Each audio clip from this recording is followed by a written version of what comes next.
In the books, the events that lead into Burning Joe's manuscript begin much before any theater tickets. I will read you an article from the blog Contagious Grace. I will put a link to the sources if you want to leave her a comment. Quote, I just saw where someone said that Amy deserved to die in the ice because Burning Joe's manuscript was basically the same as killing Joe, and I call that bull. First off, the moment we start prizing the created thing over creation, people, whether that's in our literature or in real life, then I believe we miss the point of art. So jot that down. Second, Bronson Alcott, Louisa's father, had this belief that people could be perfected, that you were born a blank state, and with careful correction and guidance you could stay that way. His first daughter supported that theory. She was compliant and thoughtful and quiet and sweet, theory proven. Also, he thought. When Louisa came along, she was wild and rebellious and utterly imperfect. From the start, shattering his theory, he adjusted. He came to believe that if you just work hard enough and diligently enough, you can perfect yourself. This was the kind of moral philosophy Louisa grew up with.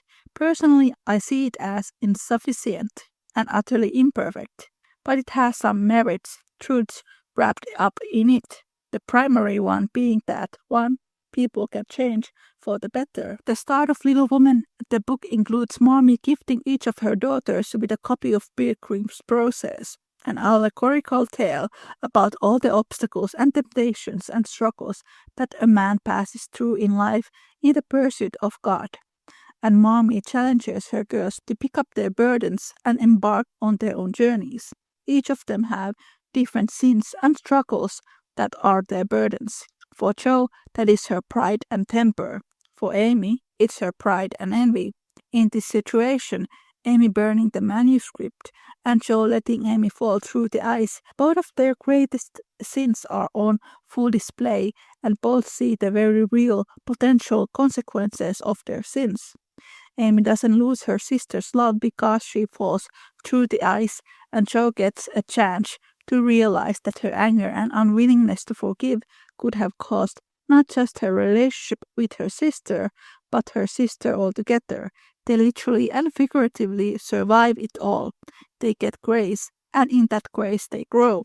Consequences of bad choices have to be experienced, seen in some way to generate growth.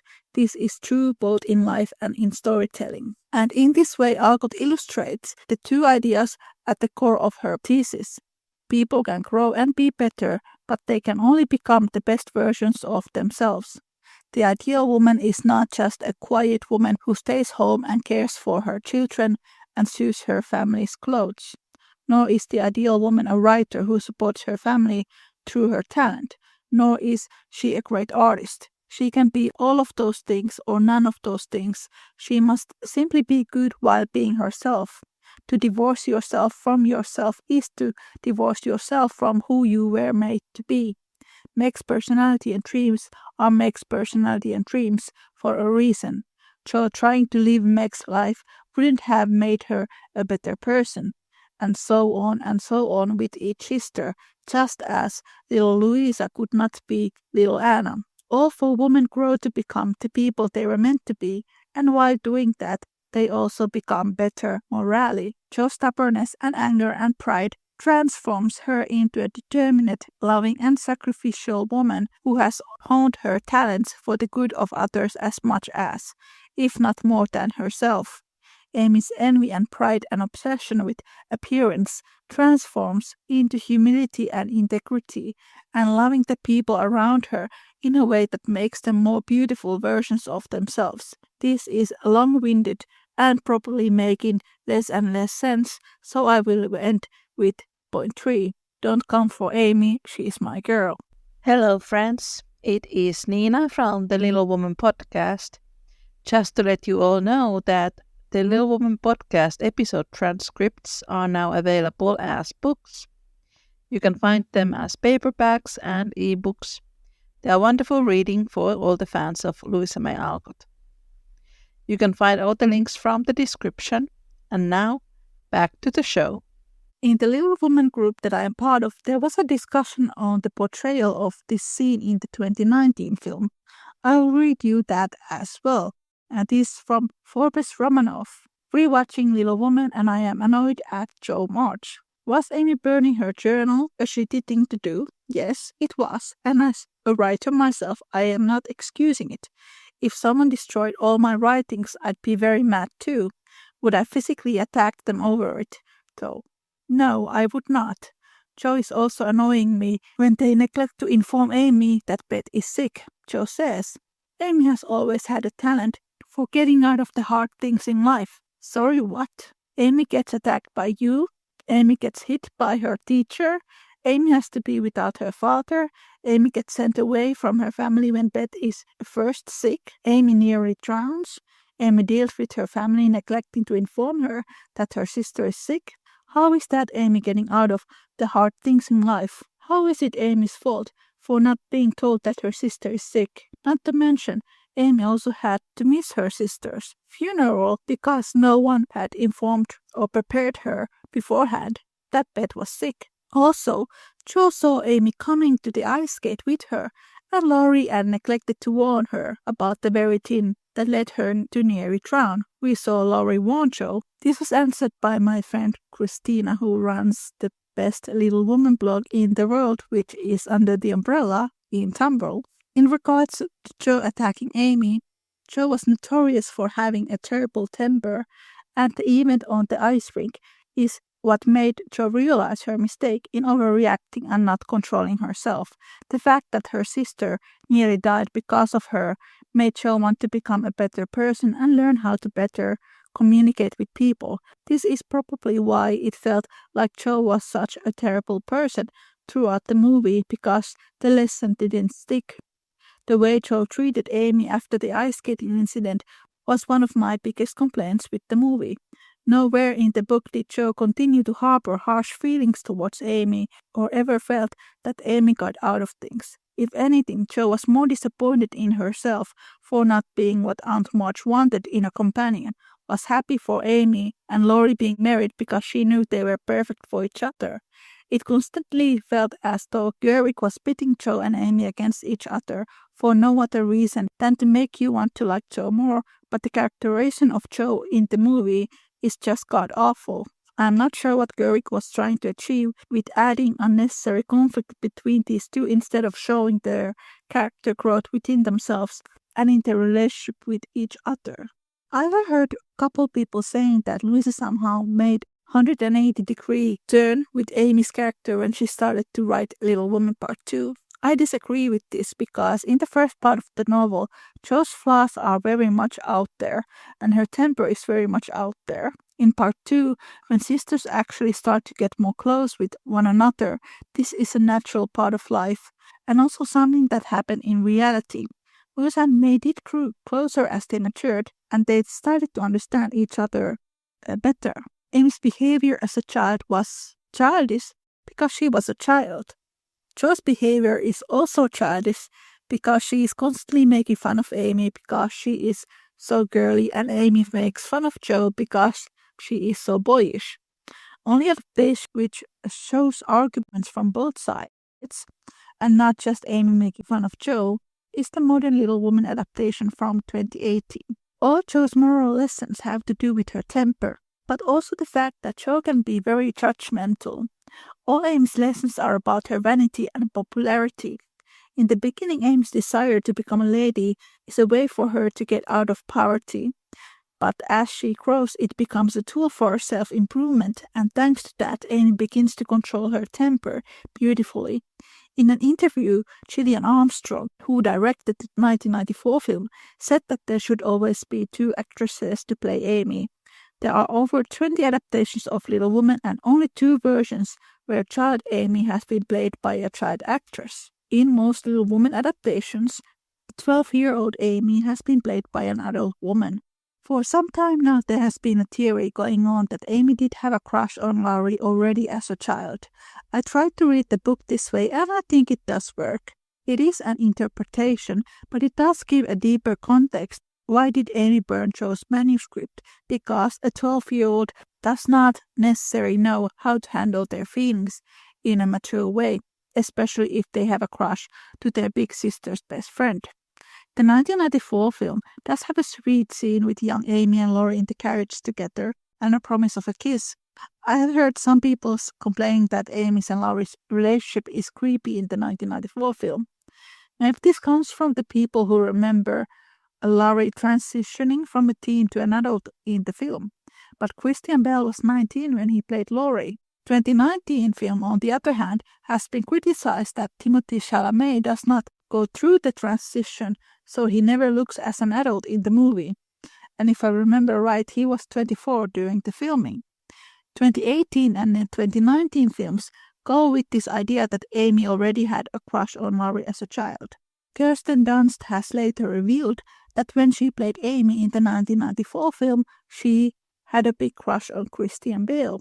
Art imitates life. Amy has been given a stamp of a social climber, but she isn't one. And for some reason that I don't understand, this scene from A Little Woman book is not in the adaptations. I may be mercenary, but I hate poverty and don't mean to bear it a minute longer than I can help. One of us must marry well. Meg didn't, Joe won't, Beth can't yet. So I shall, and make everything okay all around. So the reason why Amy wants to marry rich is so she can take care of her family. Amy grows up in an environment where there isn't a great deal of options for women. She believes that marrying well, she could uplift her family away from poverty, even if it would mean that she herself would not be the happiest person. Jo in the first book is a walking contradiction. She wants to be equal to men, which is what gender equality and feminism is all about. She is also constantly making fun of her feminine sisters, which is inherently anti-feminist. She makes fun of Meg because she wants to fit into the circles of Sally Moffat and other young ladies. She constantly mocks Amy when she uses fancy words and her desire to become a lady. A great deal of hatred that Amy receives has been caused by the fact that Amy likes to be a girl. It is hate towards the feminine. Her movie and TV portrayals are rarely flattering. In the 1933 film and in the 1949 film, Amy is first introduced standing in the middle of the classroom holding a sign which says, "I should be ashamed of myself." In the book, Amy is introduced together with her sisters before Christmas when father is at the war. Introduction is sweet and does not make a mockery of her or anyone else. Jo and Amy are perfect mirrors of each other. Many ideas about the masculine that Jo used to cherish and admire were quite harmful. Amy's early ideas about the feminine were not very realistic either. She connected femininity to very shallow things like being popular and the shape of her nose. Amy's desire to become a lady was never fully supported in her immediate family, and Jo especially was making fun of it. When Beth became ill and Amy went to live with Aunt March, Aunt gave her the structure to become what she wanted. And Amy starts to approach becoming a lady in terms of self-improvement, largely thanks to Esther and Aunt March.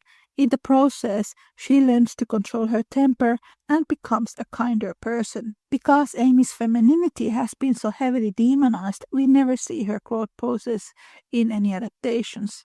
Take Little Woman 2019. We see Amy taking Laurie's advice, but we do not see Laurie's whole growth process being positively influenced by Amy and encouraging him to actually becoming a productive member of society and go to work for his grandfather, which is what happens in the novel. In the chapter calls, Amy and Jo go for a series of social calls, which were part of women's role of the time. Jo despises these calls like she despises most of the female labor of the time. Jo tries to avoid speaking with the ladies, and more than once she runs out to play with the boys. Amy loves Jo, but she is hurt because Jo is making fun of something that is important to her. Jo doesn't take any of these calls seriously, and her own insecurities also bring out her temper. When they go to visit Aunt March and Aunt Carol, Jo dismisses them and puts herself above them. At the same time, Aunt Carol is wondering which girl gets to go to Europe, and Amy makes a better impression. Calls has never been adapted into movies, probably because it shows Jo in a bad light. Yet it would be important to adapt it because it does not only show how much Amy has matured, but also how the conversations between Jo and Amy are more respectful, even if they would disagree. The 1994 film does not have any scenes from the calls, and the viewer doesn't get any explanation why Jo was not chosen. 1994 film also frames it to happen right after Jo has rejected Laurie's proposal, which in the book happens much later on. In the novel, Jo is very mad and jealous to Amy when she hears that she has not been chosen. She is way more mad at herself, but she doesn't want to admit it. This also parallels Jo's and Laurie's tempers because neither one of them like to admit if their own actions hurt other people and rather put the blame on someone else. In the 2019 film, we once again do not see Jo putting herself above the ass and losing the trip to Europe. Instead, we only see Meryl Streep telling Jo that she is not coming. Film also tries to pinpoint Jo's and Aunt March's similarities by pointing out Aunt March as a happy spinster who only cares about money, when in the novel Aunt March is a widow and sad and unhappy because she had lost her child and her husband who she dearly loved. In the book, Amy feels terrible for getting something that Jo so badly wanted, and Jo did not want to show her own disappointment, but to be sportive, which is the proof of sisterly love. Amy matured a great deal when she was in Europe. She became more graceful and more serious. Amy also loved Aunt March more than anyone else in the family, and truly enjoyed the company of her aunt. There are lots of things I could say about Jo losing her trip to Europe and people blaming that on Amy. Once again, that entire narrative is entirely constructed by the filmmakers. An adult woman should not play a 12-year-old. In an earlier script of Greta Gerwig's film, after Jo found out about Amy's and Laurie's engagement, she wanted to punch Amy. This diverges too much from the novel. Even when the writers say they want to do a good job with Laurie and Amy, they can't seem to escape their Jo and Laurie obsession. Book Jo never likes Laurie romantically. This triangle is repeated in all adaptations because we don't see Laurie's character arc. We fail to understand why Jo rejects him. In the 2017 series, Jo became really cross when she found out about Amy's and Laurie's engagement. The 2018 film is probably the only one that shows that Laurie is clearly more of a brother to Jo. And yet, there is a scene where Jo says to Beth that Amy stole Laurie from her. None of this is in the novel. The whole reason why Jo traveled to New York was because Laurie was harassing her, and she was actually scared to spend time with him alone. In the novel, even before Jo finds out that Amy and Laurie were engaged, she says to Mommy that she thinks Amy and Laurie would be a good couple. Why this has not been adapted? Louisa partially based Laurie's character to her Polish friend Ladislas Wisniewski. They met in Switzerland in 1865 when Louisa was working there, and Ladislas was quite flirtatious with Louisa. So he was 21 at the time and Louisa was about 32. A year later, May Alcott lived in Paris at the same time with Ladislas. This has made many Alcott scholars believe that there was some sort of rivalry between the sisters about this young man, but the letters between Louisa and May show that they both became quite tired with him. They call him boring and say that he does not take his life or work very seriously. Julian Hawthorne was the next-door neighbor of the Alcotts. It seems that he had a crush on May, but May was 6 years older than Julian, so she probably did not feel the same about him. After the publication of Little Woman, Julian apparently spread a rumor that he had been the model for Laurie. However, this is not something that Louisa ever confirmed. Julian was not very interested in school or work, and he came from a rather comfortable family setting, like Laurie, and may have tried to encourage him to study and make his family proud. Alf Whitman was one of the real-life Lauries as well, and friend of the Alcott sisters. Alf was 5 years younger than Louisa, but only 2 years younger than May. Alf and May were very close, and when May moved to Europe, they continued writing letters to one another. But when Alf was younger, and the sisters connected with him through their theater hobby, Young Alf was drifting and quite lost with his future plans, and both May and Louisa tried to encourage him to study and become more productive, which is also something that happens in Little Woman. And Alf being Laurie's model is something that Louisa has confirmed.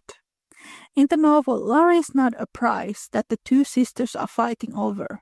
In the novel, both Amy and Joe are frustrated that he is wasting his life away.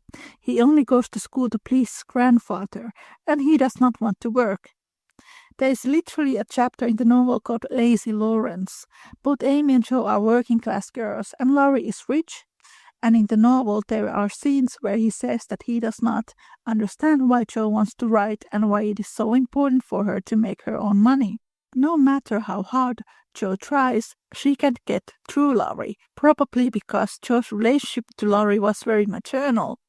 Jo wanted to go to university, and Laurie took his education for granted. All the real-life people who were models for Fredrik's character were one way or another connected to education, or the academic world, and literature.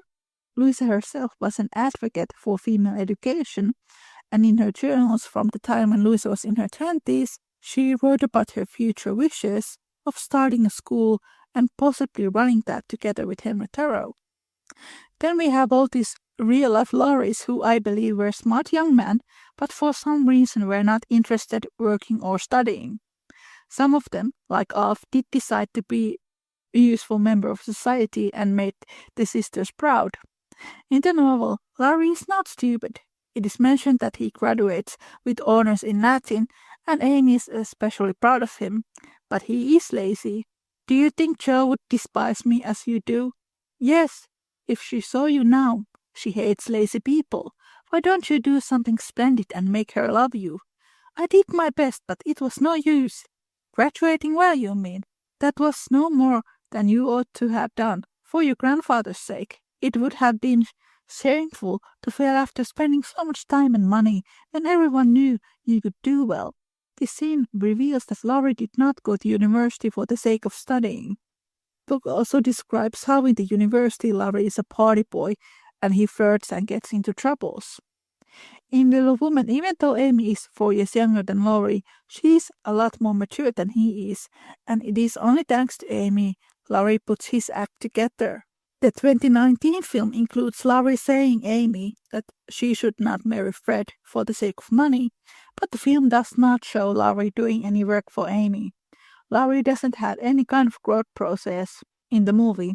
In one of her interviews, Greta Gerwig said that Laurie wants Jo to step into the world of adulthood. What is the book that she has read? Laurie in the book is the one character who does not want to grow, and the only reason he wants to marry Jo is that he wouldn't need to take any responsibility on his life. This is what Laurie says in the book, after he has fully internalized everything that Amy has said to him. She's right. Talent isn't genius, and you can make it so. That music has taken the vanity out of me, as Rome take it out of her, and I won't be a humbug any longer. Now, what shall I do? Some readers have struggled reading the part 2 because it portrays Jo in slightly less favorable light than in the part 1. Jo has a heavy masculine trajectory. In part 1, she and Laurie are brothers. Jo wishes that she could be a soldier and fight in the war like her father. If a reader reads too much to Jo, they see Amy as an annoying little sister because that's how Jo sees her. In part 2, it is now Jo who struggles to fit into the surrounding society. Amy, who has more feminine trajectory, is better accepted to the conquered society. When Jo was still living at home, it was okay for her to behave like a boy, and family didn't see too much harm in it, but when she grows, this old model of masculinity does not suit her any longer, and neither she wants to conform to the traditional female role. When Laurie proposes to Jo, he expects her to give up writing and become a socialite, and be something that she wasn't. This is why Fredrik's character is important, because he does not ask or want Jo to conform. Because Jo looks very different and more masculine than other women, she felt she could not find anyone to love. If I quote my podcaster pal Emily, Little Woman as a book was also written to offer hope to those who feel that they are never going to find love or are not worth of loving. Amy sees the value of the feminine work, good societal status, and all the wonderful things that prosper when you know how to make the best of it. Losing the trip to Europe became the first step in the terms of Jo's feminist awakening. Jo realizes that her temper is out of control and the ideas of masculinity that she has been admiring are not working. In the first part of the novel, Jo had difficulties to identify with Meg's pain when Laurie forged letters in the name of his tutor. In the beginning of the second book, when Jo becomes the target of Laurie's unwanted attention, it is now that she begins to understand what it feels like when someone does not respect your boundaries. This is repeated in the fourth book, Jo's Boys, when Jo is in her 50s and on a full feminist mode. She scolds some of the young male students who treat girls like objects. In Jo's Boys, the character of Nan and Tommy Banks also echo Jo and Laurie. Nan studies to become a doctor and Tommy is studying medicine, but he isn't that interested from it. He has ulterior motives. Jo is really annoyed by Tommy's behavior, so when Tommy unexpectedly falls in love with someone completely different, Jo is very pleased and Nan is also relieved. From Amy, Jo learns to value the feminine labor and not to underestimate women. Taking care of Beth brings out the nurturing side of her, and it also makes her to examine her own life in a new light, and losing Beth beautifies the domestic tasks. From Meg, Jo learns that equally respectful relationship can be worth pursuing. Jo struggles to fit into the traditional feminine role. Friedrich does not fit into the traditional masculine role, but he doesn't struggle with it. He is comfortable of being who he is. His intellectualism and philosophical background complements Jo's feminist views. Amy's desire to improve herself already exists in the first novel. When she doesn't want to wear the ring Aunt Marge has given to her, and when Marmee asks why, Amy says it is going to be a reminder for her not to be too selfish. What is also interesting is that in the first part of Little Woman, Laurie puts himself above Meg and Jo, but he does not put himself above Amy. For example, when Amy is writing her will, Laurie does not dismiss or scoff her, but instead is very supportive and sweet to her. The problem with Hollywood turning Laurie into the perfect boy next door is that in the minds of many that turns him into an award for the sisters to fight over, meant that is not part of the book's narrative.